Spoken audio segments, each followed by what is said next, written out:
En compagnie d'Éric Leblanc pour discuter de la présence des Alouettes à la Coupe Grey, match ce dimanche contre les Rough Riders de la Saskatchewan, un match présenté sur nos ondes à RDS. Éric, débutons par Davis Alexander, qui a joué en dépit d'une blessure à la cuisse gauche pas mal toute l'année, a raté plusieurs matchs aussi, donc il est habitué à jouer avec un inconfort, avec une douleur. Est-ce que ça change quelque chose pour un match de la Coupe Grey ou pour lui, c'est la suite logique de toute la saison finalement? Ben, c'est un peu ça. On n'a pas le choix de dire que ça va avoir un impact sur le match. D'un autre côté, il a composé avec cette réalité-là toute l'année. C'est particulier, c'est sa première saison comme partant. Il voulait bien faire les choses, il voulait s'imposer, mais toute la saison, il a eu à bûcher, à s'habituer, à surmonter les défis là, occasionnés par sa blessure à la cuisse gauche. En fait, dès le camp d'entraînement, il était embêté par ce problème-là. Au troisième match de la saison, c'est venu le hanter. Il a été obligé de prendre une pause pendant un mois. Dès son retour, il s'est encore blessé contre Toronto. Cette fois-ci, là, c'est environ 2 mois d'action qu'il a raté. On pensait là, du côté des Alouettes que c'était derrière lui, que c'était enfin terminé. Mais non, c'est un peu le thème de la saison des Alouettes. Là. Comme le disait Jason Moss, il faut bûcher pour gagner la 9e Coupe Grey. Ben, c'est un peu Ouais. ce qui est arrivé. En finale de l'Est, la blessure est revenue. Ça me fait dire en quelque sorte là, que oui, Davis Alexander sera extrêmement important dimanche durant la Coupe Grey, mais l'équipe médicale, les Alouettes, sera vraiment déterminante cette semaine.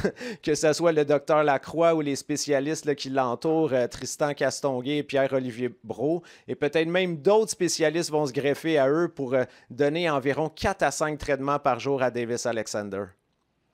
C'est quand même pas rien. OK, du côté des Rough Riders maintenant, on va retrouver un visage familier, autant du côté des Alouettes que des partisans des Alouettes, le carrière Trevor Harris. Et d'ailleurs, il y en a peut-être qui ne s'en souviennent pas, mais Trevor Harris et Davis Alexander se connaissent bien. Ils ont fait partie du même groupe de carrière avec les Alouettes.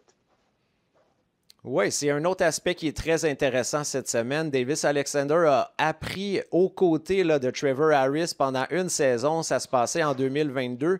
Ce qui est surtout très important, c'est que Trevor Harris est venu stabiliser la position de corps arrière chez les Alouettes. Ouais. On le sait, là, après la retraite d'Anthony Calvillo, ça a été carrément un désastre. À partir de 2014, ça a été des portes battantes à la position de corps arrière. On succédait, il n'y avait rien de concluant.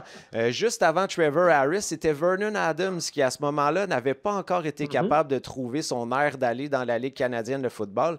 Et là, ben, les Alouettes ont amené Trevor Harris dans le nid à Montréal pour vraiment là, apporter une présence de vétérans, pour changer la culture, pour venir aussi aider toute l'unité offensive à mieux se déployer sur le terrain. Et puis, pendant ce temps-là, Davis Alexander, lui, arrivait avec les Alouettes. Il a pu voir le leadership, il a pu voir la compréhension du football de Trevor Harris, parce qu'on s'entend, Davis Alexander et Trevor Harris, c'est deux styles totalement différents. Trevor Harris, c'est un gars méthodique, cérébral, alors que Davis Alexander laisse les instincts parler, les émotions vont monter quand il joue, mais en même temps, ça lui a aidé à voir autre chose, à équilibrer sa façon de faire, à même pousser plus loin ses connaissances. Et bien là, aujourd'hui, c'est la confrontation qui se dessine en vue de dimanche. On n'a pas le choix de trouver ça là, absolument fascinant. Bon, si on parle du match, Eric, on a un duel, c'est pas compliqué, on a un duel entre les deux meilleures défenses de la Ligue canadienne. Ça représente quoi comme défi, ça, pour les Alouettes?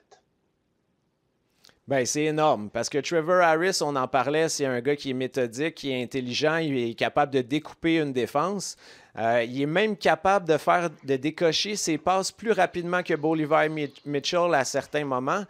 Cette saison, Harris a dominé la Ligue canadienne de football avec le meilleur pourcentage de passes complétées en haut de 73%. Bon, Davis Alexander n'était pas très loin, il était à 72%, fait que c'est quand même très, très semblable. Mais c'est l'expérience, parce que Trevor Harris, lui, il veut gagner sa première Coupe Grey comme partant. Oui, il a eu la chance de savourer le championnat en tant qu'adjoint, en tant que réserviste, mais cette fois, à 39 ans, c'est son moment, parce que sa carrière ne va pas durer éternellement, il le sait très bien. Ouais. Et là, la défense doit non seulement arrêter Trevor Harris, qui est motivé plus que jamais, mais aussi le porteur de ballon A.J. Ouellette, que les partisans des Alouettes connaissent très bien. Quand il était à Toronto, il a souvent affronté les Alouettes. Ce sera complexe parce qu'on l'a vu en finale de l'Ouest, A.J. Ouellette a passé là, par-dessus plusieurs adversaires. C'est tellement difficile de le plaquer, de l'arrêter, que plusieurs joueurs ont tendance à se baisser et c'est là qu'il est capable de sauter par-dessus eux, de prolonger ses courses. Mais évidemment, le côté rassurant là, pour les partisans des Alouettes, c'est que le coordonnateur défensif, Noel Thorpe, connaît extrêmement bien autant Harris que A.J. Ouellette. Donc, il va pouvoir déployer un peu là, son système, ses stratégies qui vont vouloir un peu décontenancer là, l'attaque des Riders. Et surtout, j'ai hâte de voir là, ce duel-là, parce que c'est le vétéran Harris contre l'expérimenté Noel Thorpe. Pour moi, ça sera absolument fascinant à regarder. Tu parlais de l'attaque des Rough Riders. Il y a un Québécois qui va être à surveiller aussi, le receveur de passe Samuel Emilius, qui a été blessé cette saison. S'il n'avait pas été blessé, s'il poursuivait sur cette lancée-là, c'était une autre saison pour lui de plus de 1000 verges de réception. Donc, ça pourrait être un facteur clé pour la Saskatchewan.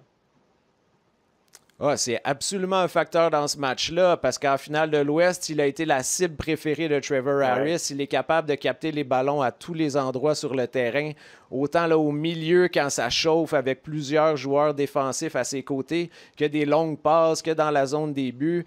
Évidemment, il est motivé à affronter les Alouettes. Là, il a grandi en regardant les Jamel Richardson, S.J. Green et compagnie. Pour lui, c'est l'occasion rêvée de disputer sa première Coupe Grey contre les Alouettes avec la famille qui sera présente au match. La motivation va vraiment être au maximum pour lui. Puis je pense pas que les Alouettes sont assez habitués de l'avoir affronté étant donné qu'il a déjà manqué des matchs.